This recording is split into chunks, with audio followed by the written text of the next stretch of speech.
Hey guys, Ricky here, CFGLA. Thank you for stopping by the channel. In today's video, we're going to give you a quick tip on how to not get too attached to your capo.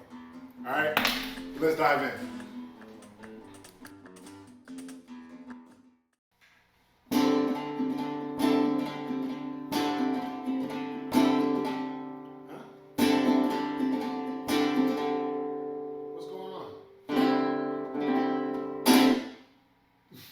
No, this is not the mistake. This is not the quick tip. That's a common one, right? You don't play behind the capo.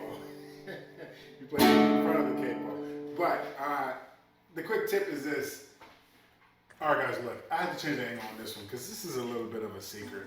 It's highly overlooked, and a lot of people don't really understand why. But check it out. Don't leave your capo on the guitar. I purposely have this one here. These strings were designed to be restful. You tune them to a certain hertz. So that means they're resting at a certain level of strength. Like, you know, if I squeeze my hand like this, I'm squeezing it so tight. I'm tuning up. If I were to pluck this and make a sound, it would be very high pitched.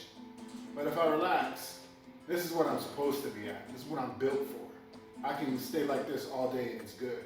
I'm good to go. All right, I'm not gonna stress. But what happens if I hold my fist even a little bit tense for 30 minutes, 5 minutes? It's gonna fatigue, things are gonna happen inside, it's gonna be stressful.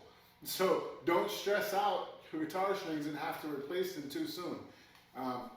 The easiest way to do that is to not leave your capo on, because that's unnecessary. There's absolutely no reason why your capo should be on the guitar if you're not playing. There's absolutely no reason why your capo should be on the guitar if you're not playing it. So that was our quick tip. Comment, subscribe, like, all that good stuff down below. Let us know any ideas that you might have for any future videos. This is our first quick tip, so if you're watching, thank you very much. We hope to make a whole bunch more in the future. All right, see you next time.